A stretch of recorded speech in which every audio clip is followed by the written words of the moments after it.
Bien, merci beaucoup d'être là et pour l'intérêt que vous portez à la conférence. C'est que ça vous a sûrement appelé.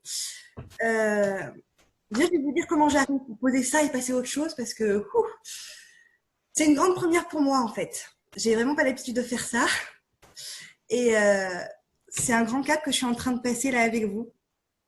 J'ai vraiment pas l'habitude de parler en public, même si c'est en petit public là et en virtuel derrière un écran.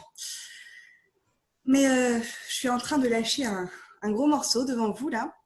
Notamment ma croyance que si c'est pas parfait, c'est que c'est pas bien. Donc voilà, je suis stressée. Voilà, je, je suis stressée, donc j'essaie d'accueillir ça et de le poser avec vous Respire, avant de Émilie. rentrer dans la matière. Oui, Respire, respirez, respire. vraiment du moment. Respirez à plein poumon. Dans mon chat aussi. Voilà, Oui. de temps en temps. Euh, par où commencer Justement, dans ce besoin de perfection, j'avais commencé à préparer la conférence et je suis partie loin, mais vraiment très loin. J'ai écrit 15 pages Word et là je me suis dit non mais ça va pas être possible. Je vais tous vous perdre en cours de route déjà. Et puis et en fait je me sentais vidée. Je me sentis vidée après avoir écrit tout ça. Vidée et en manque de chaleur humaine en fait. Et je me suis rendu compte que c'était ma propre humanité que j'avais fui à ce moment-là. Je suis partie très, très haut, très loin dans le mental. Et en ce moment, pour tout vous dire, c'est un peu fou ce qui m'arrive. Hein. Je pars loin. Voilà. Euh, c'est pour ça aussi que j'ai des choses à vous dire ce soir. Donc, ben, je vais commencer par me présenter aussi parce qu'il y en a parmi vous qui ne me connaissent pas. Euh, je vais vous parler un petit peu d'où je viens, même si je ne suis pas définie par mon passé, mais, euh, mais il peut montrer des valeurs que je porte depuis longtemps. D'ailleurs, je peux commencer par vous dire aussi que c'est pas forcément facile de porter des valeurs d'un monde avancé, on va dire, parce qu'on a du mal à trouver sa place. Sauf aujourd'hui, en fait. Et c'est assez ça ce qui est extraordinaire. Je peux déjà commencer par vous dire aussi comment moi je le vis, la situation. Euh, alors au début, j'avais l'impression que c'était un rêve. Parfois un cauchemar, mais aussi un rêve. C'est comme si ce que j'avais en moi, en fait, d'un coup, se manifestait à l'extérieur. Et petit à petit, en fait, j'ai de plus en plus ressenti un élan d'action, vraiment pour vous partager justement ces valeurs que je porte et qui aujourd'hui, je pense, sont vouées à émerger vraiment. J'y crois, mais profondément. Et j'espère que vous aussi, si vous êtes là. En tout cas, mon but, c'est pas de vous persuader. Et justement, dans ces pages de Word que j'avais écrites, en fait, je me suis rendu compte que c'était au final un discours très combatif et persuasif. Et je lui dis non, mais c'est pas ça du tout que je veux faire, en fait. Il y a encore des personnes qui arrivent. Voilà. C'est pas du tout ça que je veux faire. C'est pas du tout essayer de vous convaincre. C'est juste essayer de vous montrer une autre voie. Et après, ce sera à vous de décider celle que vous voulez prendre, celle qui vous paraît la plus juste, celle qui vous fait le plus de bien, en fait, pour vous, et peut-être aussi à transmettre aussi à votre entourage. Euh, voilà. Pour moi, la situation, elle est très créatrice, en fait. Je me mets en action. Alors que j'ai été dans une passivité ces dernières années, au moins pendant 2 ans. C'est ça qui est assez paradoxal pour moi, en fait. Le confinement que la plupart des gens vivent aujourd'hui, ben moi, je l'ai vécu par choix, parce que c'était moi qui me l'étais imposé, entre guillemets. Mais je l'ai vécu, en fait, je suis passée par là. Et aujourd'hui, je me mets en action. Donc, déjà, euh, je voulais aussi vous dire que je comprends tout à fait que ce soit pas du tout facile ce qu'on vit.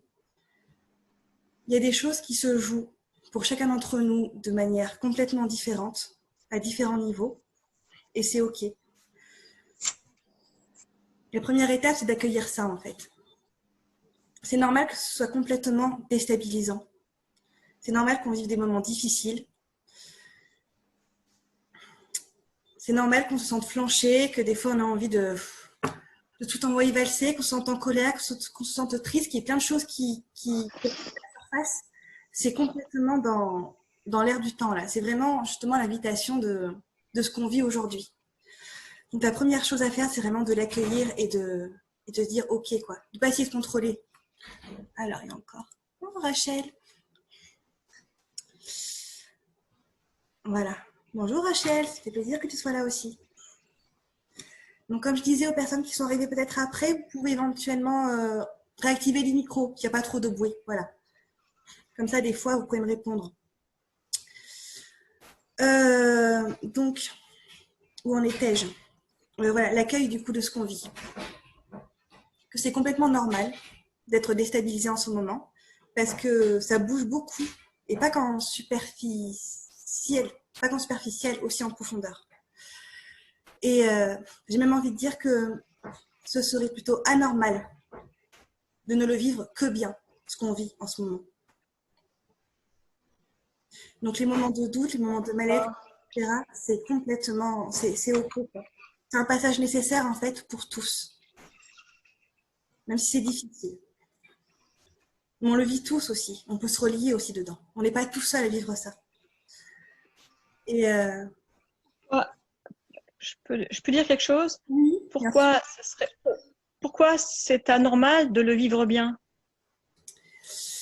Parce que pour moi, on est tous connectés. Hein. Et ce qui se passe en fait, c'est clairement un beau message que nous envoie la planète. Et on est tous humains, on est tous connectés à elle.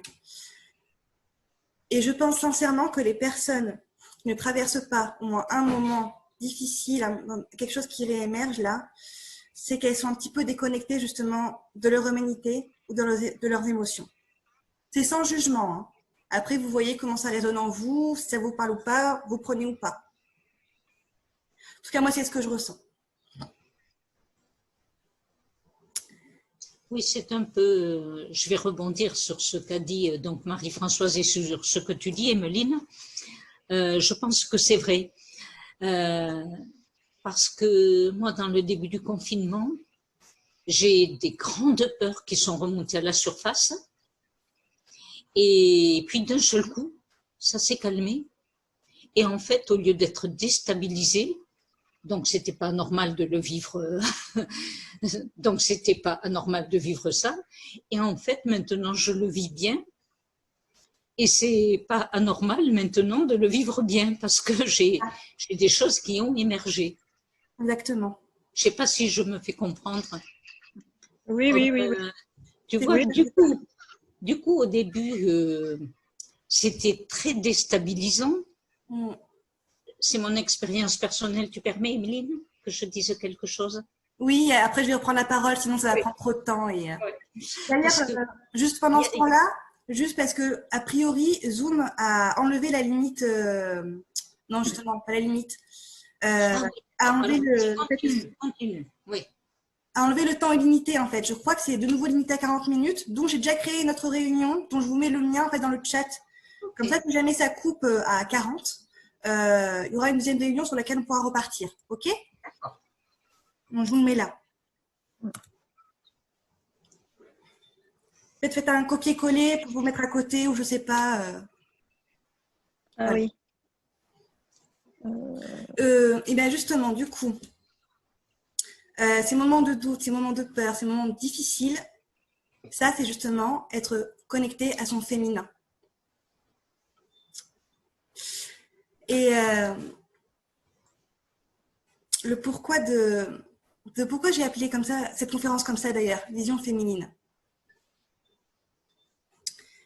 Bon, déjà je m'excuse si c'est pas forcément bien structuré du coup parce que je fais vraiment avec ce qui me vient naturellement. Voilà, mais si j'ai une trame à côté.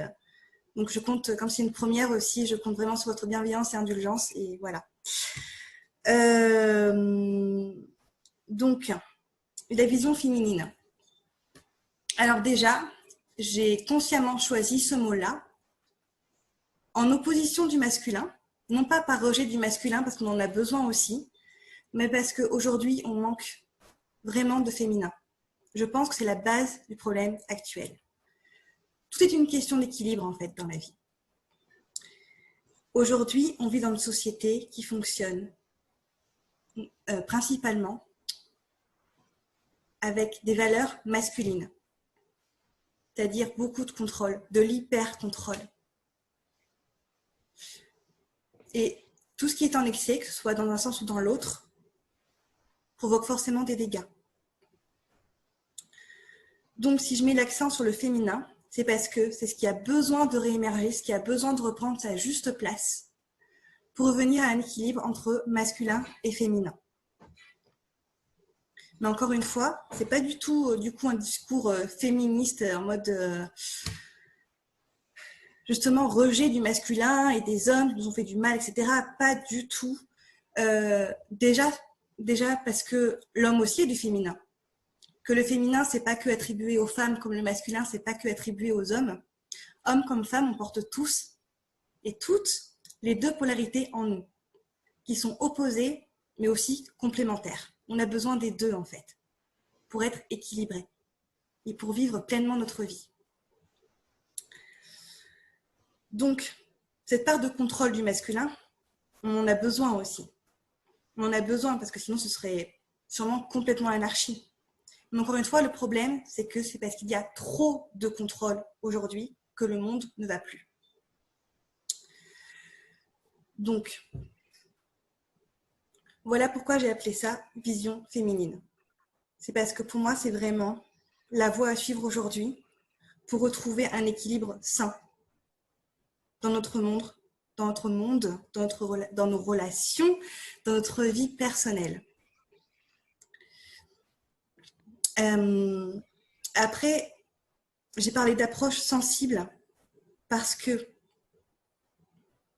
justement, j'ai dû essayer de lâcher l'information. Il n'y aura pas eu tout de côté scientifique aussi, hein, pas de chiffres, clairement pas. Les gens en ont assez, hein, je pense, on a assez de sources. Il y a un peu tout et n'importe quoi d'ailleurs, donc de toute façon, comment trouver ce qui est vrai là-dedans, c'est compliqué. Donc, sensible simplement aussi parce que c'est des choses que je sors instinctivement en fait. De mes expériences, de ce que j'ai vécu, ça vient pas de nulle part non plus. Et puis je pense que de toute façon, les seules choses qu'on peut vraiment transmettre, ce sont des choses qu'on a nous-mêmes vécues. On ne peut pas transmettre quelque chose qu'on n'a pas expérimenté soi-même. Pour moi, ça n'a pas de sens. Voilà. Et approche globale, parce qu'on va essayer de prendre du recul justement par la situation, plutôt qu'être vraiment dedans dans les faits, là, que des faits d'ailleurs, certains faits spécifiques. On va essayer de prendre du recul, de regarder ça de manière générale, et surtout, je vais essayer de vous amener à tirer des leçons de vie générales de cette situation spécifique-là qu'on traverse tous. Je vais essayer d'en venir à des leçons globales de vie qui s'appliquent dans la vie de tous les jours. Je vais essayer de ne pas me perdre dans mes idées.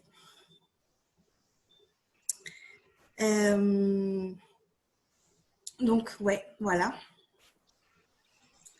Donc, pour en revenir à me présenter, je trouvais ça important que je vous dise un petit peu qui je suis avant que vous preniez ou pas ce que je vous dis. Donc, en fait, j'ai un parcours un peu atypique, comme la plupart des jeunes de ma génération. Et de plus en plus, des générations suivantes, on est de plus en plus nombreux à suivre le mouvement d'une remise en question, d'une quête de sens, justement, dans notre vie, dans notre travail, dans nos relations, dans notre monde. Encore une fois, c'est pas forcément évident, mais ça bouge. Et puis, on est de plus en plus nombreux, donc... il y a encore des personnes, donc excusez-moi. Voilà. On est de plus en plus nombreux à rentrer dans le mouvement. Donc, c'est porteur. C'est vertueux. Donc, concrètement, J'ai commencé par des études d'ingénieur. J'ai fait le parcours soi-disant classique, classe préparatoire, école de géologie, simplement parce qu'à l'époque, je manquais de confiance en moi et que je me suis laissée influencer par des avis et des désirs extérieurs, selon des idéaux et des valeurs qui n'étaient pas du tout les miennes. Parce que moi, je n'avais pas accès aux miennes, en fait. Voilà, je les écoutais pas, j'ai dévalorisé, peu importe. Donc, j'ai fait jusqu'à 2 ans dans un bureau d'études en dépollution des sols. Donc, c'était pas vraiment déconnecté, en fait, de mes aspirations profondes, parce que dans la dépollution des sols, il y avait quand même cette volonté de sauvegarde de la planète. Alors, non pas sauver la planète pour sauver la planète, mais simplement parce que je crois que j'ai toujours eu conscience de ce lien qui existe entre la planète et nous. Concrètement, ce qu'on fait à la planète, on se le fait à nous-mêmes. La dégradation de la planète, l'exploitation de ses ressources démesurée, la pollution, c'est totalement représentatif du mal qu'on peut se faire à nous-mêmes en tant qu'humains. Ensuite, si on dégrade la planète, forcément, ça va être compliqué pour nous aussi de vivre. Ça va être de plus en plus compliqué. Ça va devenir de la survie, en fait. Sachant qu'il y a une distinction importante à faire entre vie et survie. Pour moi, la survie, c'est être en défense, être dans le contrôle, être dans une lutte pour le maintien de l'espèce, en fait. Alors que la vie, c'est tout ce qui est joie, créativité, c'est plein de riches et de sens. Donc, forcément, si on dégrade les conditions de vie de la planète, ça va être de plus en plus compliqué pour nous de vivre. Et on va de plus en plus rentrer dans de la survie.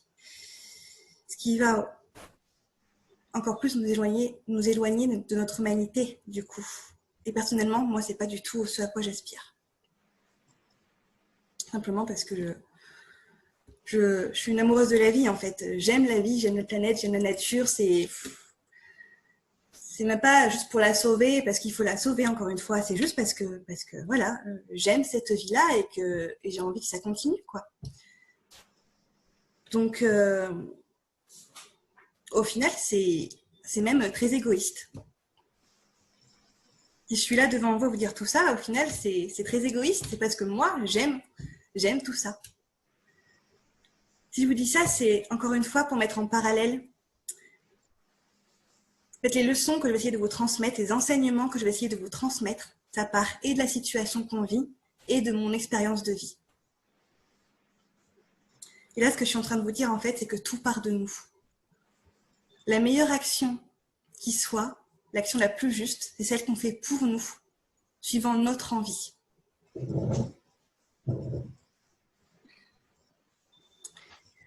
Voilà, donc je disais que j'avais du coup fait 2 ans dans un bureau d'études. Voilà, j'ai démissionné au bout de 2 ans parce que je ne m'épanouissais pas du tout, je ne me retrouvais pas du tout dans mes valeurs. Et c'est de là que j'ai fait des petits boulots alimentaires en fait pour avoir droit au chômage. Parce que je ressentais vraiment le besoin de m'arrêter complètement pour pouvoir prendre du temps avec moi-même en fait et vraiment reconnecter à ce qu'il y avait en moi en profondeur. Et pour ça, j'avais besoin de déconnecter du monde extérieur le plus possible.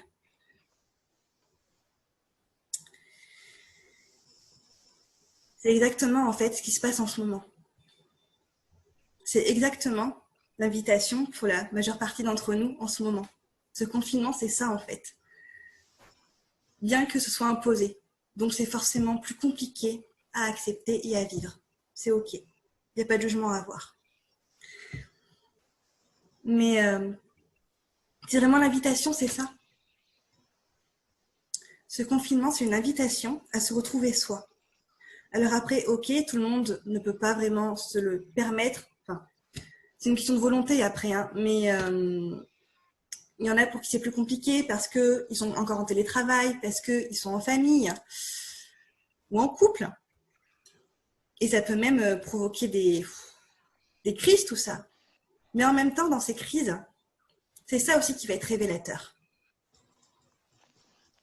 Le fait de se retrouver ou seul, ou en couple, ou en famille, mais en fait, c'est génial aussi parce que ça va révéler des choses.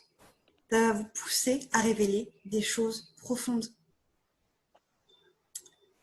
Ça va révéler des problèmes de famille qui sont à l'origine de la plupart de nos maux qu'on retrouve ensuite dans notre, comment dire, dans notre vie de plus en plus extérieure, ensuite dans la vie professionnelle, etc. Tout n'est qu'un reflet en fait des problèmes qu'on n'a pas réglés, entre autres, pendant l'enfance. Donc ça va faire remonter tout ça à la surface en fait. Et les problèmes de couple, c'est pareil en fait, ça renvoie à des problèmes familiaux. Parce que, sauf qu'on en est à un certain stade de travail sur soi, et encore travail, le mot, c'est pas celui que je préfère. C'est quelque chose que j'ai lu il n'y a pas longtemps d'ailleurs. C'est mieux de dire qu'on prend soin de soi. C'est beaucoup plus juste. Donc à moins qu'on ait fait quand même, qu'on ait déjà cheminé pas mal sur nous-mêmes, en général, le partenaire de vie qu'on a choisi, en fait, on l'a choisi parce qu'il nous renvoie à des schémas de l'enfance. On le choisit en réaction à des blessures de l'enfance qu'on n'a pas guéries. Donc, tout ça pour dire que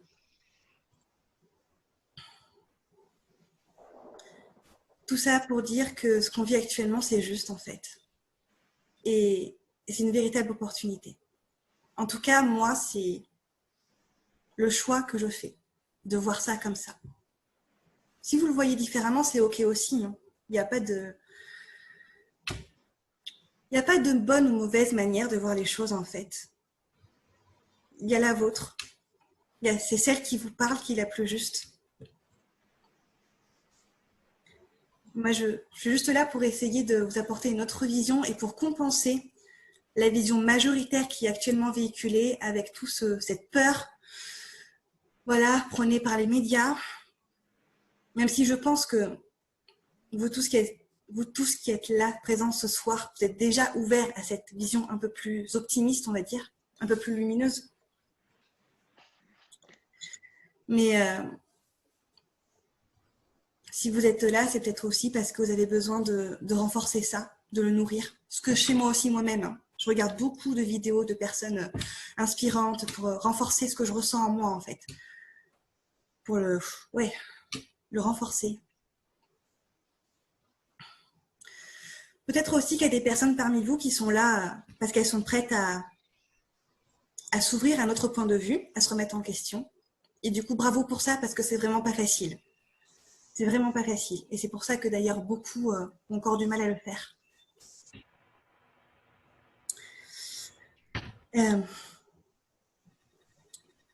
Donc, d'où je suis partie?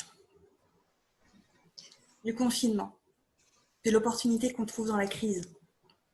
Ouais. De mon parcours à moi. Donc voilà, j'ai été quasiment confinée en fait pendant 2 ans en réduisant de plus en plus mes activités extérieures parce qu'entre-temps, j'ai reconnecté à mon hypersensibilité et ça a été un raz-de-marée émotionnel. Donc, j'ai éprouvé le besoin d'apprendre à gérer ça avant de retrouver le courage de me réouvrir au monde extérieur. Ce que là, j'ai recommencé à faire depuis quelques mois. Et plus concrètement, il y a peu, depuis, on va dire, fin janvier, en reprenant une activité salariée au magasin bio du coin, où je travaille actuellement à mi-temps d'ailleurs. Donc, vous voyez, moi, je suis pas totalement confinée aujourd'hui, du coup. Et ça me permet aussi de voir concrètement ce qui se passe. Donc, ça me permet, voilà, d'aller voir de moi-même aussi ce qui se passe à l'extérieur. Et de garder les pieds sur terre aussi, parce que, encore une fois, je vous le dis, voilà, ça s'ouvre un peu de tous les côtés, donc ça me permet de redescendre. Donc, voilà, reprise d'une activité salariée, mais en même temps que j'ai lancé. Alors, ah ben non, c'est bon, j'ai un message qui me dit que la durée de 40 minutes est supprimée. Donc, on va pouvoir rester là.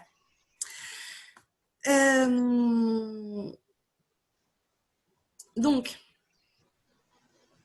pendant ce quasi-confinement que j'ai vécu,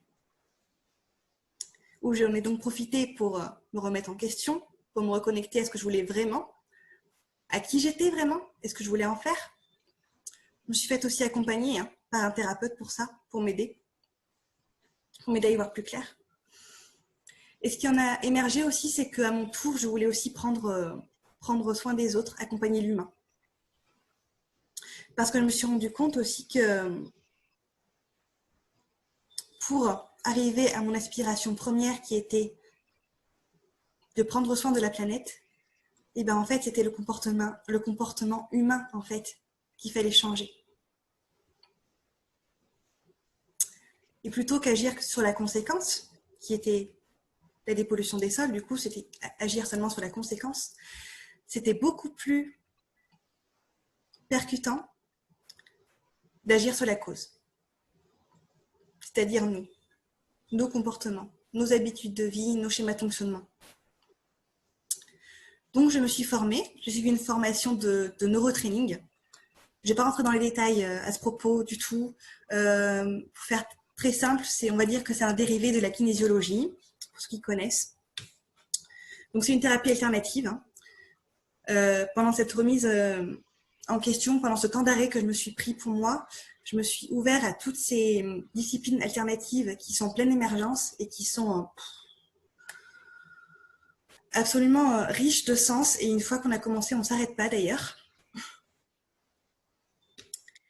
Mais voilà, je reconnectais en fait à cette envie de prendre soin de l'humain. Et aussi parce qu'en fait, j'ai toujours eu ça en moi, j'ai toujours eu des capacités innées là-dedans, sauf que je ne les reconnaissais pas parce que, encore une fois, je ne me faisais pas confiance. Mais j'ai toujours été dans une écoute de l'autre, voilà, à essayer de l'aider à l'accueillir déjà, mais aussi à essayer de l'aider à résoudre ses problèmes, voilà, dans mon entourage amical. Bref. Donc, j'ai fait ces 2 ans de formation en neurotraining. J'ai été diplômée en juin de l'année dernière. C'est une activité que je n'ai pas encore vraiment lancée parce qu'en fait, déjà, je n'ai pas encore tout intégré parce que c'est très, très riche. Et en fait, il faut que je me l'approprie encore. Je ne suis pas sûre que je vais vraiment en faire du neurotraining à proprement dit. Je vais plutôt me servir de tous les outils qu'il y a dedans. Enfin, pas tous, mais certains sont qui me parlent le plus, surtout au niveau émotionnel et relationnel. Voilà, ça me permet d'avoir quand même une belle palette d'outils pour pouvoir aider l'autre. Et je me suis aussi, j'ai complété ça avec une formation de massage ayurvédique en octobre dernier, sur une semaine. Là, par contre, je l'ai lancé très vite. Ça, c'était OK pour moi et j'étais de suite à l'aise avec ça et voilà. Bien sûr, c'est une activité totalement à l'arrêt aujourd'hui, vous vous en doutez. Quant à l'activité plus thérapeutique, ben voilà, depuis mon diplôme, c'est en construction et je pense que j'étais pas prête en fait. J'étais pas prête. C'est aujourd'hui en fait que je suis prête. C'est un peu fou à dire, mais je me sens totalement en phase avec les événements du moment qui, moi, me portent et qui me poussent à agir en fait et à être là devant vous aujourd'hui. Et cette conférence, je pense que c'est vraiment le premier gros cap que je franchis. Encore une fois, ce ne sera pas parfait, mais c'est OK. C'est la première. Je pense que ce ne sera sûrement pas la dernière. Donc, voilà pour me présenter. Je pense que j'ai fait le tour. Donc, pour revenir au vif du sujet, ce petit virus qui nous amène à un chamboulement mondial, phénoménal. Donc, vous l'avez compris, moi, j'ai choisi de le voir comme une opportunité. Déjà parce que moi, en fait, je ne le vois pas comme un problème, ce virus. Je le vois comme un révélateur de problèmes, comme un amplificateur de problèmes. En fait, il est là, pour moi, pour mettre en lumière des problèmes qui existent depuis bien longtemps.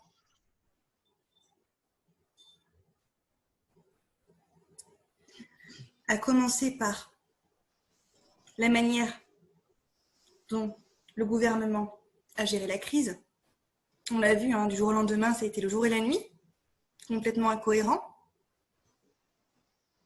On le voit par les hôpitaux qui sont débordés, parce que notre gouvernement, encore une fois, mais attention, un gouvernement qu'on a élu, donc il ne faut pas non plus se défaire de sa responsabilité. On est complètement responsable aussi de ce qui se passe. Et je reviendrai là-dessus. C'est un point essentiel pour moi. Donc parce que notre gouvernement a décidé de laisser tomber un peu, j'ai envie de dire, notre système de santé. En tout cas, il a décidé de mettre la priorité ailleurs. On en voit les conséquences aujourd'hui.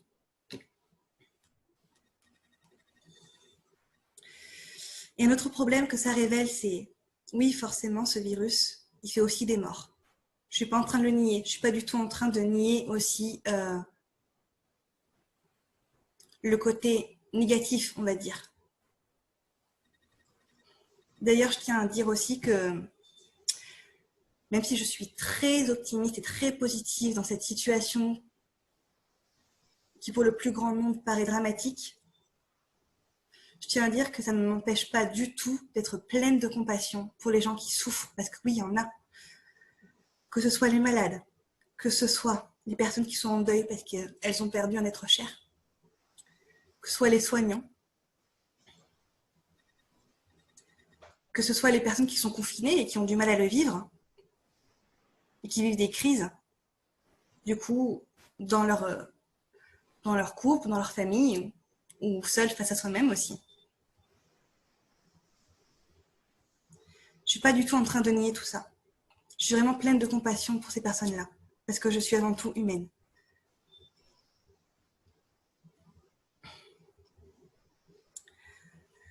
Donc, après, j'ai simplement choisi de ne pas m'attarder en fait sur cette souffrance, parce que moi, concrètement, cette souffrance, je ne peux pas faire grand-chose. C'est à chacun ensuite de décider s'il veut aller mieux ou pas. C'est à chacun de prendre sa responsabilité par rapport à ça. Moi, je suis OK pour accompagner, en fait, pour aider les personnes qui ont envie d'aller mieux. Voilà.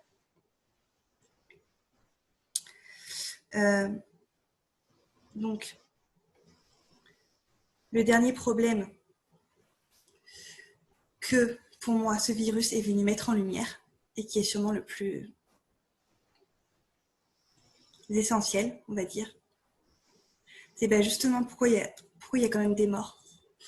Pourquoi on le voit comme un danger? Pourquoi est-ce qu'il tue, ce virus? Mais je pense pas que ce virus ce soit un tueur, justement. C'est en fait notre système immunitaire qui n'est plus capable de répondre correctement à la menace. Et notre système immunitaire, encore une fois, il dépend de notre responsabilité, qui passe avant tout par notre bien-être.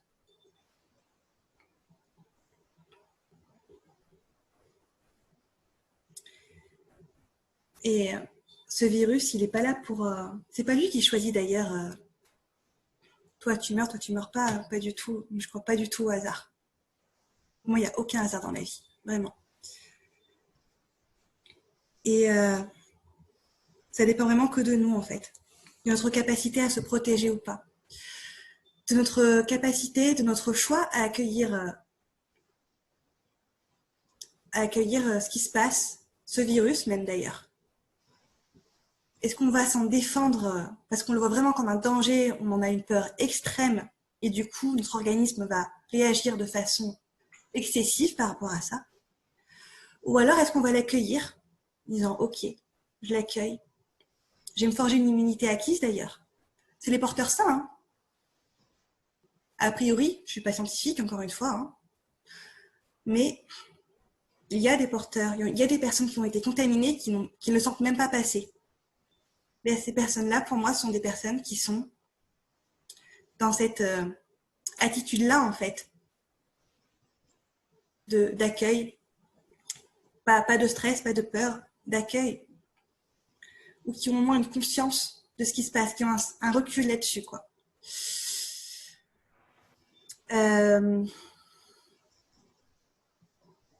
Ouais. Donc en fait, ce virus, pour moi, il est simplement venu révéler le mal-être de notre humanité qui s'est installée depuis bien trop longtemps. Il est venu nous reconnecter à des valeurs profondément humaines. Et je crois sincèrement qu'il va aider à changer ça, vraiment. Après, ce sera à nous de choisir. Il n'y a pas de destin tout tracé pour moi, non. Il n'y a que des invitations qui sont à saisir ou pas. Et là, on a une belle invitation à se poser, à se remettre en question, à se demander « Ok, est-ce que ma vie, là, aujourd'hui, elle me plaît? Oui, non. Non, qu'est-ce que je peux changer? Est-ce que le monde autour de moi me plaît? Moi, personnellement, le monde d'aujourd'hui dans lequel on vit, il ne me plaît pas. Enfin, il me plaît pas. Ça ne m'empêche pas d'être heureuse parce que j'arrive à me créer quand même ma vie en fonction de mes valeurs, etc. Mais j'aspire clairement à quelque chose de beaucoup plus humain, justement. Et puis, je vois bien qu'il y a quelque chose qui cloche et qui nous emmène droit dans le mur. C'est certain que si on ne fait pas quelque chose pour changer notre fonctionnement, si on dégrade la nature, encore une fois, ça va être compliqué. Enfin, oui, la planète va devenir invivable pour l'homme, tout simplement. Mais, encore une fois, c'est une question de choix. Il n'y a rien qui nous y oblige. Il n'y a rien qui nous y oblige. C'est encore une fois une invitation. Et ce que je voulais vous dire aussi, de manière beaucoup plus profonde, c'est qu'en fait, ce virus, qui pourtant véhicule beaucoup de peur, mais parce que c'était le choix du gouvernement aussi, de véhiculer de la peur, et que beaucoup véhiculent aussi à leur tour. Hein. Moi, je vois sur mon profil Facebook des personnes de mon entourage qui ne font relayer que des informations de peur, mais tout le temps, tout le temps, tout le temps. Voilà. Ça dépend aussi de lui, d'où il en est, et c'est OK. Mais donc, en fait, ce virus, pour moi, il est là vraiment pour nous amener un message d'amour. C'est vraiment la planète, en fait, qui nous envoie un message d'amour. Si vous voulez, c'est comme une mère qui aime profondément son enfant et qui ira jusqu'au bout pour apprendre à son enfant à s'aimer. Parce que, clairement, aujourd'hui, vu comment on vit, vu ce qu'on s'impose comme rythme de vie, on est complètement déconnecté de nos besoins profonds. Un exemple tout bête qui me traverse là, c'est on met un réveil le matin alors que notre rythme naturel serait de dormir bien plus longtemps. Mais rien que ça, c'est complètement déconnecté de notre humanité en fait.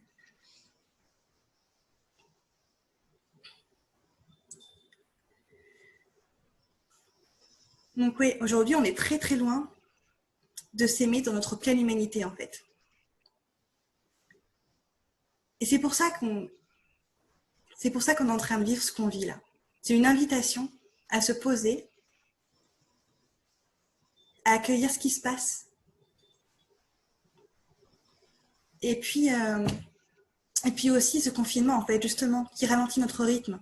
Et moi, je suis née aux anges, en fait. Je vous assure que quand j'ai vu que ça ralentissait autour, que les gens, quand je me suis dit, les gens, ils vont être chez eux, ils vont avoir le temps de, voilà, de se poser, de vivre, ils vont prendre goût à la vie. Bon, d'accord, d'abord, il y a des problèmes qui remontent aussi. Mais je me suis dit, mais alléluia.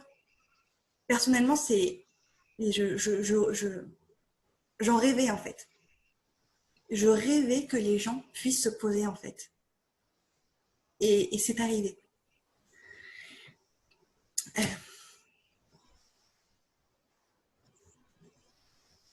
J'ai perdu le fil de ma pensée.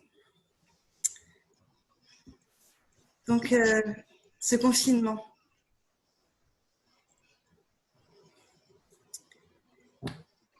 Voilà, c'est ça. Ce confinement, du coup, qui nous pose, qui nous invite à voir autre chose, justement, que ce rythme de vie effréné, métro, boulot, dodo. Je pense, j'espère, que ça permet à beaucoup d'entre vous de goûter à autre chose, que ça va vous donner goût à autre chose et que vous aurez envie de le perpétuer ensuite.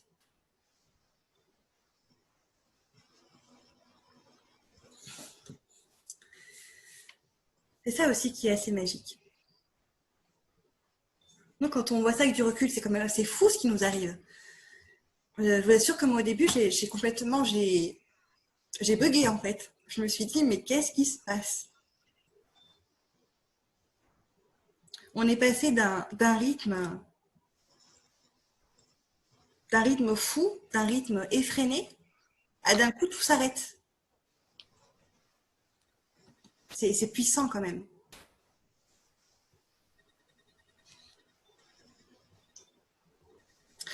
Donc, l'invitation du moment, se poser, accueillir ce qui vient, se faire aider aussi si on en a besoin. Tout ce qui émerge. Et je comprends que ce soit très compliqué d'affronter ce qui émerge. On n'a pas envie que ça réémerge parce que ça fait peur. Ça fait peur, on a envie d'aller bien, on n'a pas envie d'aller mal. Ouais, mais ce passage par une période difficile, de souffrance, et ben en fait, c'est quand même nécessaire. Pourquoi? Parce qu'en fait, c'est dans les profondeurs que se trouvent nos plus belles ressources. C'est dans votre plus grande souffrance que vous trouverez votre plus belle force. Et c'est ça, en fait. Le sens d'aller travailler sur soi, d'aller voir ce qu'il y a en soi dans ses profondeurs, c'est aller visiter tout ça, tout ce mal-être qui n'a pas été guéri, toutes ces blessures, toutes ces souffrances. C'est aller les voir, les accueillir, en prendre soin, les guérir et en ressortir avec des ressources, des trésors que vous allez ensuite aussi pouvoir véhiculer autour de vous. Où vous allez pouvoir montrer comment faire. Parce que chacun a ses propres trésors. Mais on peut apprendre aux autres comment faire. D'aller chercher le trésor, d'aller le ramener à la surface. Et encore une fois, c'est pas forcément évident. Ça peut être très compliqué à gérer, ça peut prendre plus ou moins de temps. Ça dépend du rythme de chacun. C'est ok. On va pas du tout le vivre tous de la même manière. Ça va être plus ou moins intense, plus ou moins long. Mais n'hésitez pas à aller chercher de l'aide. Vraiment. Pour moi, c'est essentiel. Et que ce soit moi ou quelqu'un d'autre, on est de plus en plus nombreux. Et c'est pas pour rien, en fait, qu'il y ait autant de thérapeutes, de personnes qui sont dans la relation d'aide, qui ont émergé ici et là ces derniers temps. C'est pas juste un effet de mode parce que, ça y est, c'est le créneau à prendre. Non, moi je crois qu'il y a vraiment un sens plus profond à ça, c'est qu'il y en a beaucoup qui ont senti l'appel, qui en avaient besoin en fait. Notre monde en a besoin. Notre monde a besoin de personnes pour aider les autres à aller mieux, à se reconnecter à son humanité, à se reconnecter à soi et à ses ressources, mais qui, encore une fois, se cachent souvent dans nos blessures et nos souffrances. Donc oui, pour moi, c'est un passage obligé. C'est aussi pour ça, d'ailleurs, qu'on vit cette crise. qu'au premier abord, c'est quand même pas sympa ce qu'on vit. Mais cette crise, elle est nécessaire. D'ailleurs, peut-être qu'une fois sorti du confinement, on va encore plus plonger. Hein. C'est possible. J'en sais rien, j'ai pas la réponse du tout. Hein. J'entends du bruit, mais je sais pas si... Mais si on plonge, mais c'est ok en fait, qu'il faut passer par là. Et j'ai envie de dire de ne pas avoir peur en fait, vraiment. Enfin, si vous avez peur, c'est ok. Il faut surtout pas renier sa peur. C'est comme ne pas renier ses blessures, ses souffrances. Non, au contraire, tout ça, il faut l'accueillir, il faut aller le voir, le regarder, le chérir, lui apporter beaucoup d'amour et aller voir pourquoi c'est là. J'ai peur, d'accord, ok, j'ai peur. Je l'accueille, je me pose, je souffle. Pourquoi j'ai peur? Qu'est-ce qu'elle vient me dire? Quel est le message derrière? Quelle est la blessure qu'il y a derrière que je n'ai pas guérie? Je vais aller voir tout ça, je vais en prendre soin. Je vais la guérir avec ou sans aide, selon la méthode qui nous convient. Il en existe des tas. Là, j'en appelle à votre intuition, à s'écouter soi. Voilà. Encore une fois, tout est juste. Donc, ayez confiance que quoi que vous fassiez, vous êtes sur le bon chemin. Mais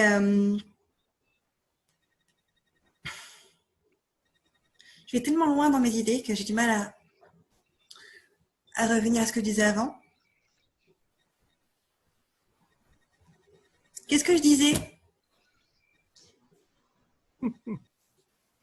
Donc, ouais, je disais que peut-être que sortie du confinement, on ne sait pas ce qui nous attend et moi non plus, je ne sais pas ce qui nous attend du tout. Surtout si on nous impose un vaccin ou que sais-je. Bref. Mais du coup, je vais en venir à qu'est-ce qu'on peut faire, nous, pour la suite. C'est là que je vais aborder le point essentiel de la responsabilité. Nous sommes tous responsables de ce qui arrive. Premier point. Ce virus, il est là. On en est tous responsables. On est tous responsables de la mondialisation, de la manière dont on vit aujourd'hui. On a tous notre part de responsabilité.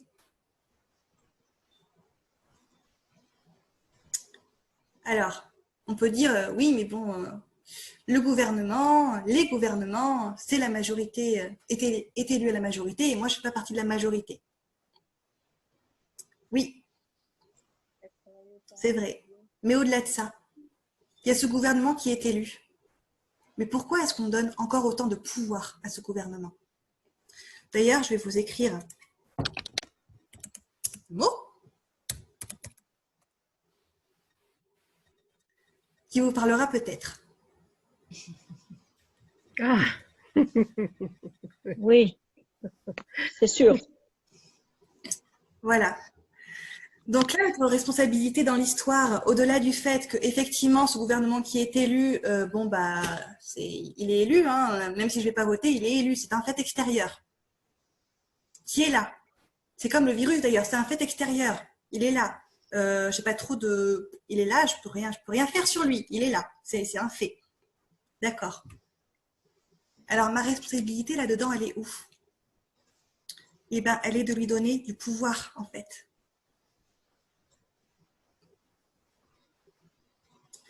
Là, on peut faire la différence.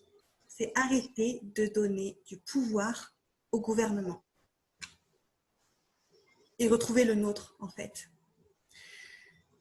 C'est retrouver son pouvoir créateur. C'est retrouver notre capacité à créer notre réalité, la vie dont on a envie, le monde qu'on a envie de construire pour demain. Ça nous appartient à chacun d'entre nous. Que ce gouvernement soit là ou pas.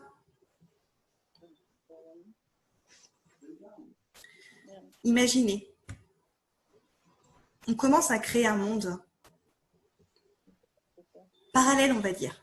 Ça a déjà commencé d'ailleurs. Il y a plein d'initiatives indépendantes et autonomes qui fleurissent mais depuis déjà un moment avant la crise. D'ailleurs, je pense que cette crise, elle est juste venue accélérer les choses. Elle dit, bon là maintenant, faut passer les vitesses supérieures, quoi. C'est sympa ce que vous faites, mais bon, ça prend un petit peu trop de temps. Mais c'était déjà là, en fait. Il y en a déjà plein qui choisissent de devenir auto-entrepreneurs. par exemple, qui n'ont déjà plus de patron au-dessus d'eux. C'est une échelle différente, mais c'est la même chose. Donc ça commence à fleurir déjà. Donc imaginez, on commence, nous, à créer un monde plus humain, à se créer des activités avec de nouvelles valeurs, justement, plus connectées à l'humanité, dans le respect de la nature, etc. Et imaginez qu'on est de plus en plus nombreux. Et qu'un jour, eh ben, du coup, le gouvernement, mais en fait, ils deviennent caducs. On n'aura même plus besoin. Pour moi, c'est comme ça que ça va se passer. Tout ce qui est lutte contre l'existant, c'est pas ça la solution. Parce que là, on est en réaction par rapport à l'existant et c'est pas juste comme action. C'est gaspiller son temps et son énergie sur quelque chose qu'on ne peut pas changer. Parce que le gouvernement, il est tel qu'il est. Si on attend de lui qu'il change, on va attendre longtemps. Ça, c'est clair. Alors, à moi qui se mette aussi à avoir des prises de conscience, je suis optimiste, mais pas à ce point. Mais bon, à voir, hein. En tout cas, moi, personnellement, j'ai fait le choix de ne plus attendre un changement extérieur pour commencer à changer à mon échelle. À commencer par vraiment une profonde remise en question intérieure. Un travail intérieur qui m'a permis de me reconnecter à ce que je suis, à qui je suis, à ce que je porte, aux valeurs que j'ai envie de véhiculer, à comment j'ai envie de les concrétiser dans le monde extérieur.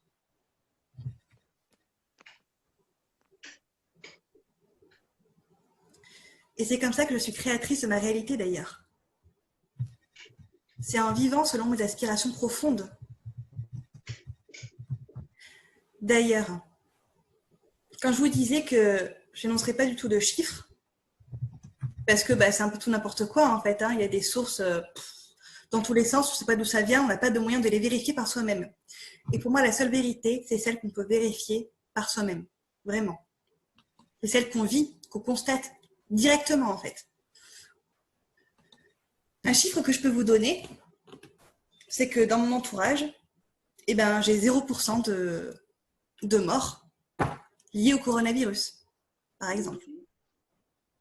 Ça, c'est un chiffre vrai, parce que je le constate par moi-même. Ok ? Nous aussi zéro, donc on n'est pas inquiet. Et alors, on pourrait dire, oui, mais bon, toi, le OT, tu es dans une bulle de bien-être aussi. Tu vis dans un monde à part. Et oui, mais en même temps, ce monde-là, c'est moi qui me le suis créé. Je l'ai choisi, ce monde-là. Si tout le monde autour de moi se porte bien, c'est parce que j'ai choisi ces relations, ces personnes qui se portent bien, cet environnement. J'ai déménagé au début de l'année à la campagne. J'ai troqué mon appartement en presque ville pour une maison de village dans un hameau entouré de nature. Et je revis. Mais dans mon entourage, que ce soit au travail, que ce soit dans mes relations amicales, dans ma famille ou dans mon voisinage, tout le monde se porte bien. Moi aussi. Et ça, c'est une vérité. C'est une vérité parce que je la constate. Et encore une fois, même si ce n'est pas représentatif de la réalité, je ne pense pas, c'est le monde que je me suis créé moi en fait. J'ai choisi d'être dans cette bulle de bien-être. Pour revenir aux relations, et je peux vous dire que j'en ai fait du tri en fait. J'ai choisi de m'entourer de personnes saines, qui prennent soin d'elles, qui sont aussi en chemin, qui ont des valeurs communes aux miennes. C'est des personnes qui vont bien.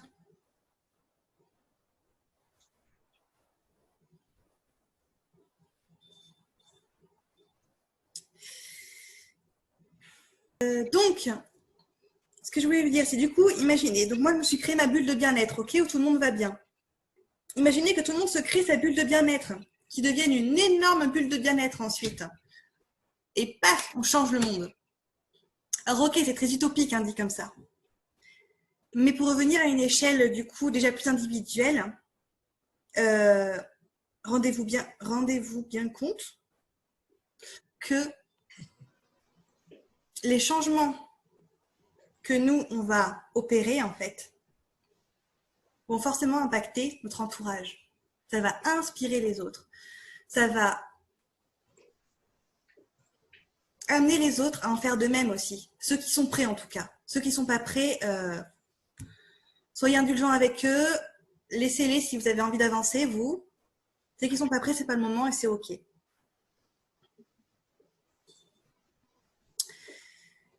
Mais vous allez inspirer les autres qui vont à leur tour inspirer les autres, etc., etc., etc. Donc, l'autre point essentiel que je voulais vous amener ce soir, c'est que tout part de soi. C'est que vraiment tout part de soi. Que, encore une fois, tenter d'agir sur l'extérieur, c'est pas ça qui va être, comment dire, c'est pas là le point d'action, il n'est pas là le levier. Le levier, il n'est que sur soi, encore une fois. Ça résonne ou pas avec la personne en face, mais ça dépend pas que de vous, ça dépend de l'autre aussi. Et je vais appuyer sur l'importance d'ailleurs de ne pas franchir ce que moi j'appelle la ligne du respect avec l'autre. C'est-à-dire que j'agis sur moi. Il y a une relation en fait. Il y a deux individus, il y a la relation qui forme une ligne horizontale entre les deux individus. Entre les deux, au milieu, il y a la ligne de respect pour moi. D'accord? J'ai quand même préparé un schéma pour que ce soit plus clair. J'espère qu'il est visible. Donc, voilà, un beau schéma que je vais utiliser pour mon mémoire de neurotraining, entre autres. Donc, je n'ai qu'à le ressortir. Vous avez la relation, ok, qui est définie du coup par la ligne horizontale, la ligne de respect entre les deux. Là au milieu, vous avez le point de rencontre. Ouais. Si vous franchissez cette limite-là, que vous essayez d'agir sur l'autre, alors qu'il ne vous a rien demandé, qu'il n'est pas OK, là, ce n'est pas respectueux. OK? C'est ça pour moi la limite. Ça veut dire que déjà, donc le seul champ d'action possible est sur soi, et que essayer de changer l'autre, c'est franchir la limite de respect. Que déjà, peut-être que vous allez essayer de le changer alors que vous n'avez rien demandé du tout. D'où l'importance d'ailleurs, même si vous voyez, même si vous avez des capacités analytiques, thérapeutiques ou autres, de voir des choses qui ne font pas bien chez l'autre, demandez d'abord à l'autre, est-ce que je vois quelque chose chez toi, est-ce que tu es d'accord pour que je te dise? Qui te dit non, stop. OK? C'est vraiment très important ça, parce que franchir cette limite, alors que l'autre n'est pas prêt, peut-être que vous allez semer une graine qui germera ou pas plus tard, on ne sait pas. Mais peut-être aussi que vous allez faire davantage de dégâts parce que du coup, ça va mettre la personne en défense par rapport à ce que vous lui dites. Ça va lui faire se créer d'autres schémas mentaux parce que vraiment, elle n'est pas prête à le voir, donc elle va encore plus se fermer. Vous voyez ce que je veux dire? Donc attention à ça. Encore une fois, le seul pouvoir d'action, il est en nous, sur nous et pour nous, selon ses propres envies et aspirations. Pour moi, c'est aussi pour ça qu'on est confiné aujourd'hui. Même si c'est un choix, pas du tout, une décision imposée du gouvernement, pour moi, encore une fois, tout est juste en fait. Si on arrive à voir l'opportunité dans chaque chose, en fait, tout est juste. Tout ce qu'on vit est juste. Donc ce confinement, en fait, c'est génial parce que justement, il nous isole les uns des autres, il nous sépare les uns des autres.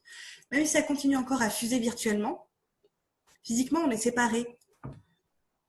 On est renvoyé à nous-mêmes. Alors que je viens de vous dire que le seul levier d'action était sur nous-mêmes, en fait. Ça nous isole. Parce que clairement, avant d'espérer un changement collectif, c'est nécessaire de passer par un changement individuel. Pour moi, ce n'est pas possible autrement. Du tout. Les problèmes qu'on ne va pas résoudre au niveau personnel, qui sont qui sont donc souvent des problématiques familiales de l'enfance, si ce n'est pas réglé, ça va forcément rejaillir au niveau collectif. C'est ce qui se passe d'ailleurs, hein. Pour moi, tout ce qui est violence, conflit, guerre, en fait, c'est à la même origine. C'est un mal-être qui n'a pas été traité, c'est des blessures qui n'ont pas été guéries et qu'on se trimballe depuis des lustres. Mais c'est le moment maintenant d'aller guérir ça, pour aller mieux et construire une société plus saine, un monde plus juste, plus sain, plus humain. Elle est vraiment là la clé pour moi. Donc, qu'est-ce qu'on peut faire pour construire le monde de demain?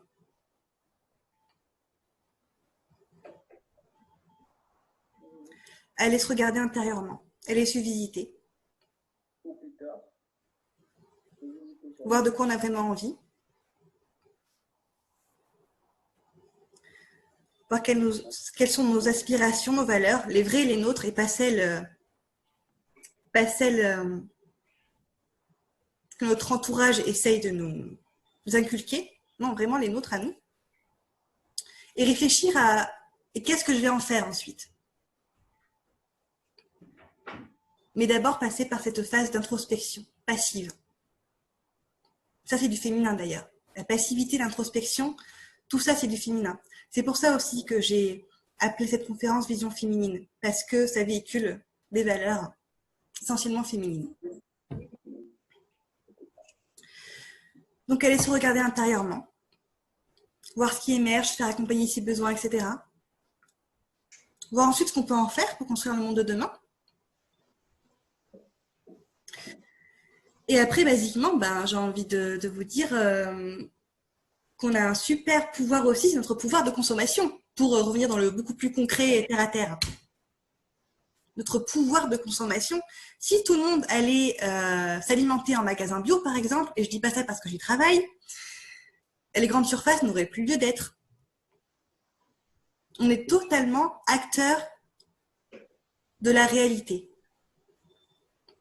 C'est vraiment le message que j'ai envie de vous transmettre ce soir.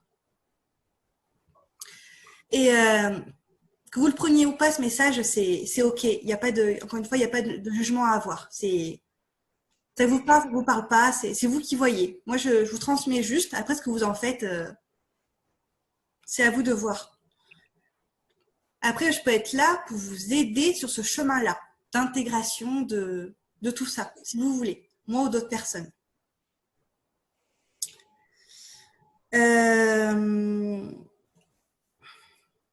Je pense que je ne vais pas aller regarder mes 15 pages pour voir si j'avais des choses encore importantes à vous dire, parce que oui, j'en ai plein la tête des choses à vous dire, mais ça pourrait durer des heures, donc je pense que c'est déjà pas mal. Pardon? Je dis, on est en confinement, donc on a le temps, là. On a le temps. C'est sûr. Mais Et sur soi-même, comme vous dites. et oui, complètement. Complètement, mais bon. Peut-être que tout le monde, l'interdit, c'est peut-être l'heure du repas aussi pour certains. Hein. Sauf si vous êtes complètement décalé comme moi en ce moment. À force de se regarder soi-même, comme vous dites, de faire le tour de soi-même, j'ai oublié vos expressions, on risque pas de s'ennuyer parce qu'on se connaît déjà. Hein. Moi, en 23 ans, j'ai quand même assez appris de choses sur moi-même.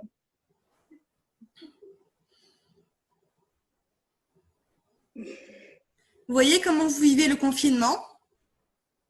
S'il y a des choses qui ressortent, qui vous font mal, qui vous titillent, qui vous dérangent, c'est qu'il y a des choses encore à aller voir.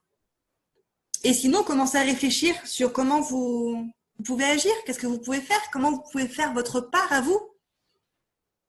Si vous êtes bien et que vous êtes prêt à transmettre ce bien-être,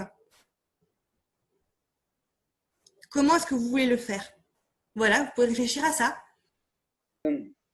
Oui, pour partager le bonheur, vous m'avez dit, c'est ça? C'est pas compliqué. Partager, oui, du coup, ce qu'on a nous, ce qu'on incarne, du coup, si on est bien avec nous-mêmes, notre bien-être, etc. Après, c'est sympa de partager aussi, quoi. On va pas se le garder pour nous, on va le partager, et inspirer les autres, et ainsi, comme ça, construire pouf, pouf, pouf, faire grandir tout ça. Quand je suis content, moi, c'est pas compliqué. Je me dis, bon, les collègues, venez, on va au Vieux-Port, on se prend une petite binouse, et alors là, le bonheur, il est partagé. D'accord, ok. Mais bon, là, on est en confinement. Alors, la binouse, c'est la binouse, mais via le virtuel. Bon, c'est moins sympathique. On peut toujours trinquer sur notre téléphone, mais bon. Ben, ça nous invite à devenir inventifs aussi, en fait. Hein. Justement, ça en fait appel à changer nos habitudes, à réinventer nos manières de faire. Justement, ça en appelle beaucoup à notre créativité, à notre inventivité, à notre pouvoir d'imagination. Voilà. Ça nous prouve aussi qu'on est complètement capable de se réinventer. D'accord. Alors, moi, j'ai une question. Oui, je reviens. Tout à l'heure, vous avez dit qu'il faut se reconcentrer sur nous-mêmes et pas sur les autres. Oui. Bon. Alors, est-ce que ça risquerait pas de nous-mêmes de se rejeter de la société? Et si tout le monde fait ça, eh bien, qu'on ait une société où il n'y a plus de solidarité, plus rien, en mode je fais ma vie et je m'en fous des autres. Parce que là, quand on voit la télé avec le confinement, eh bien, il y a de la solidarité. Donc, ça veut dire que les gens, ils ne se concentrent pas sur soi-même, sur eux-mêmes. Et ouais, parce que là, ça squeeze un petit peu. C'est un peu de la fuite aussi. Pour l'instant, moi, de ce que je vois, et c'est pas pour rien qu'on ne sort pas encore du confinement. Hein. Si ça dure, c'est parce qu'on n'a pas encore tout à fait compris. On n'est pas encore arrivé au cœur du truc. Pour moi, c'est une fuite pour l'instant.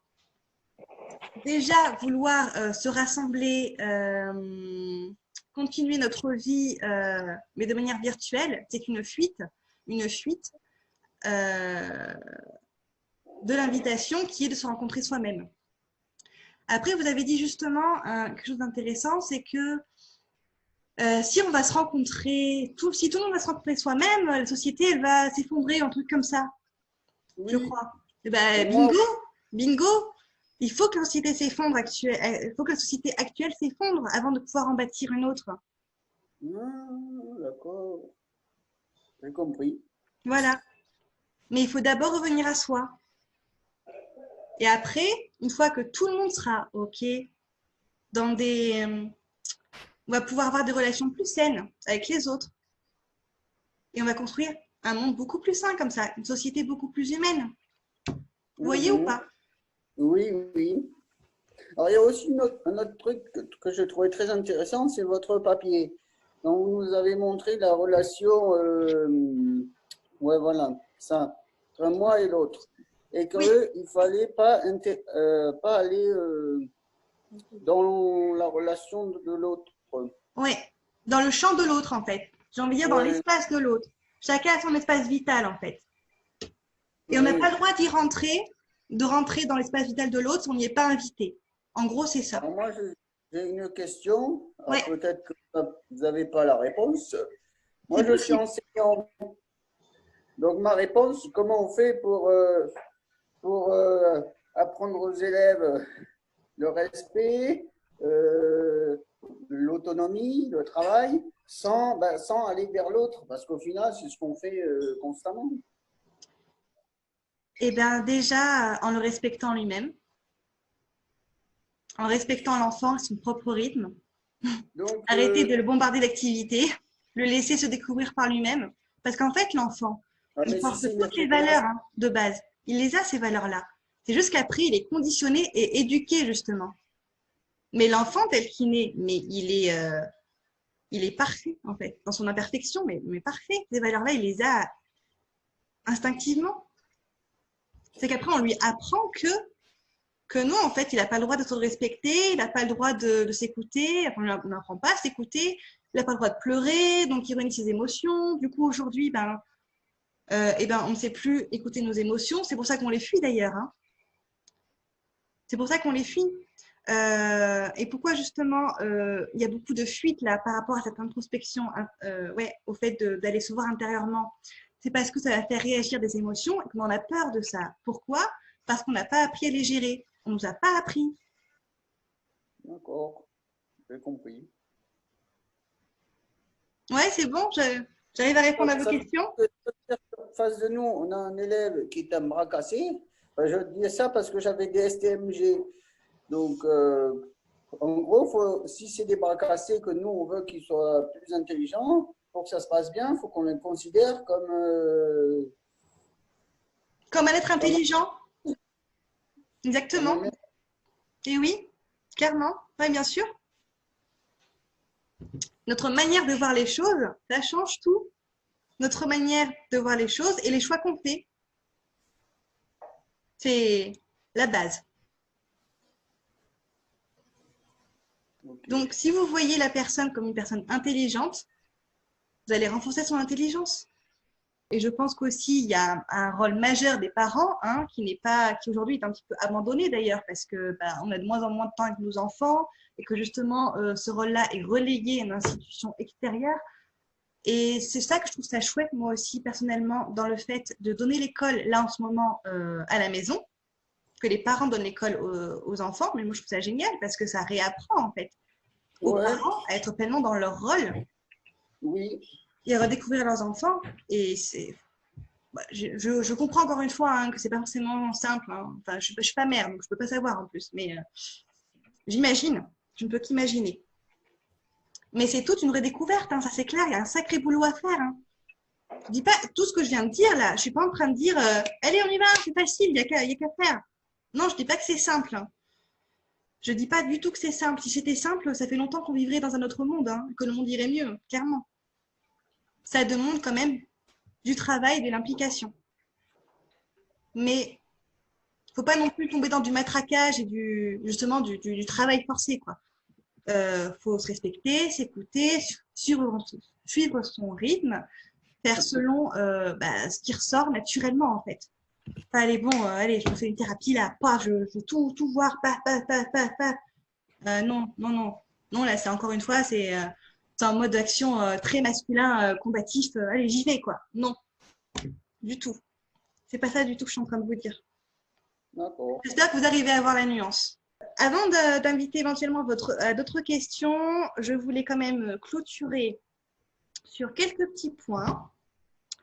À savoir que déjà, je ne sais pas du tout si j'ai dit tout ce que j'avais envie de dire. Je ne sais pas, j'ai laissé venir comme c'était sûrement déstructuré, ça partait peut-être dans tous les sens, mais j'espère que vous avez quand même pu prendre des choses, ou pas, que vous pourrez transmettre à votre entourage ou pas. Je vais d'ailleurs essayer de... la vidéo est enregistrée en fait. Donc, je vais essayer de la mettre en ligne. Si vous pensez que ça vaut le coup, si vous avez envie de la transmettre, voilà, vous me direz selon comment vous l'avez reçue, comment vous l'avez vécu. Ça peut faire du bien autour de vous. Je vous transmettrai le lien par mail pour ceux qui sont inscrits par mail ou sinon sur ma page Facebook. D'ailleurs, si vous voulez suivre et mon activité, ce que je propose et les éventuelles conférences à venir, je vous invite à aller voir ma page Facebook qui pour l'instant, peut-être que le nom va changer, mais bon, qui pour l'instant s'appelle Emeline Golinski, accompagnement de lettres au féminin. Sachant que je suis aussi en train de mettre en place virtuellement, du coup, des groupes de femmes. Alors, ça ne va pas être à très grand nombre, parce qu'il faut que ça reste quand même en petit comité pour que ce soit porteur, constructif. Mais des groupes de femmes, en fait, de soutien ou d'échange. Alors, c'est pas du tout pour renier l'homme ou le rejeter, encore une fois. C'est simplement parce que c'est d'abord le premier travail à faire, en fait, c'est guérir nos blessures féminines, nous les femmes déjà, et que bon, s'il y a un homme dans le lot, on va pas, déjà qu'on a du mal à s'exprimer sur des sujets qui peuvent être encore tabous, déjà même entre femmes, alors s'il y a un homme, ça va compliquer la chose. Donc on a d'abord besoin de nous guérir nos blessures féminines de femmes entre femmes. Voilà pourquoi ces groupes de femmes réservés aux femmes. Des groupes de soutien et d'échange sur ce qui se passe, etc. Comment on vit la situation. Ma page Facebook, donc je vous l'ai donnée. Et je vous invite, pour ceux qui ont du temps et qui ont envie de lire, à consulter mon mémoire de neurotraining dans lequel vous trouverez peut-être des clés, dont certaines que je vous ai données ce soir. Vous pouvez le trouver en ligne. Il est en ligne sur Internet. Vous tapez le pouvoir de guérison avec mon nom et prénom et vous tombez sur le PDF.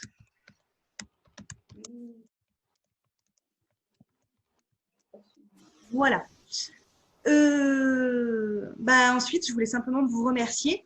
Merci d'avoir été là. Merci d'avoir été là pour cette grande première qui, je l'ai fait. Encore une fois, il y en aura sûrement d'autres, peut-être qui se passeront de plus en plus, de manière plus fluide, on va dire, je ne sais pas. Mais vous me direz, notamment sur le sujet du féminin, si le sujet en particulier vous intéresse, dites-moi si ça, si ça vous parle, si ça vous intéresserait que je fasse une conférence sur ce sujet-là. Vous pouvez me le dire là en commentaire ou par mail ou par Facebook. Voilà, je peux essayer de préparer ça.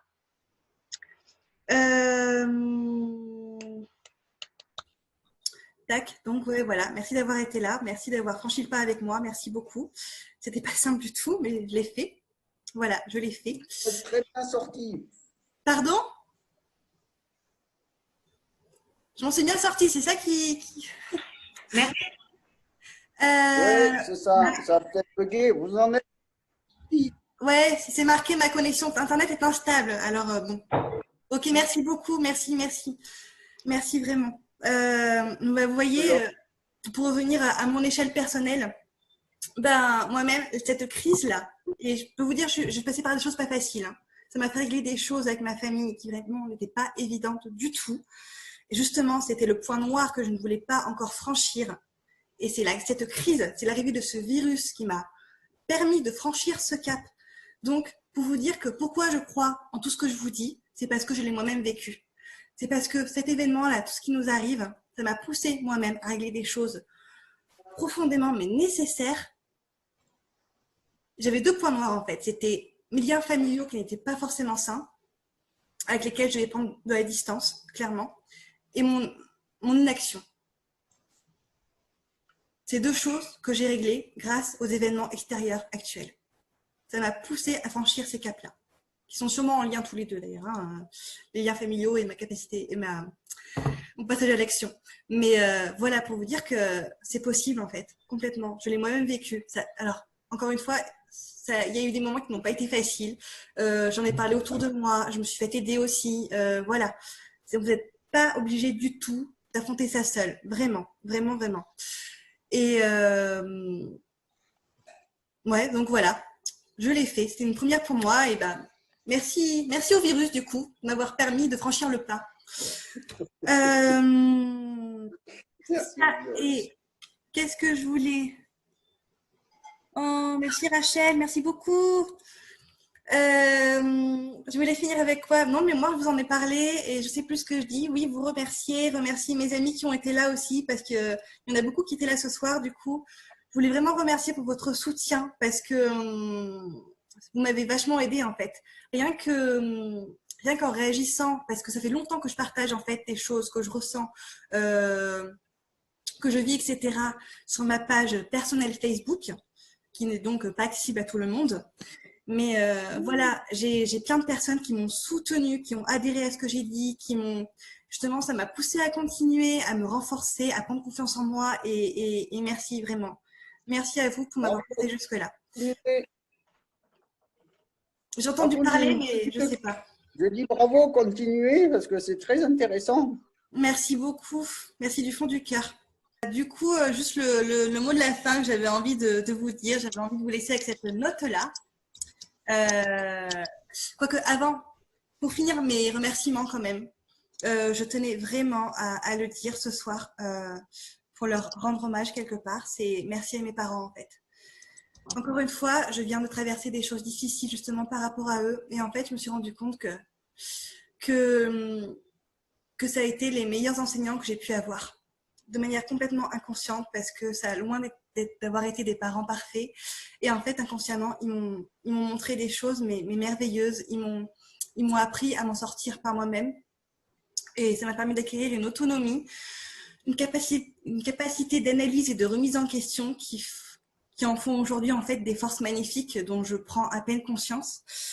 Mais voilà, en fait, je voulais vraiment les remercier pour ça parce que au final, ça a été les meilleurs enseignants que j'ai pu avoir de manière complètement inconsciente. Mais voilà, je tenais à le dire. Donc la note de la fin, c'est pour ceux qui peut-être trouveront ma vision un peu utopique, sachant que je vais peut-être donc du coup poster cette vidéo en ligne. J'ai envie de citer Oscar Wilde en disant il faut toujours viser la lune parce que même en cas d'échec, on atterrit dans les étoiles. Voilà, j'ai envie de vous laisser là-dessus. Je vous embrasse bien fort. Prenez soin de vous. Salut Nico, merci. Namasté. Ok. Je vous embrasse, prenez soin de vous. N'hésitez pas si voilà, faites-moi des retours s'il vous plaît, que ce soit constructif, enfin je veux dire positif, négatif, tout est constructif, donc je prends. Voilà. Encore une fois, je vous embrasse. Prenez soin de vous et à bientôt peut-être pour une prochaine. J'espère que ça vous a plu. Merci. Bravo. Merci.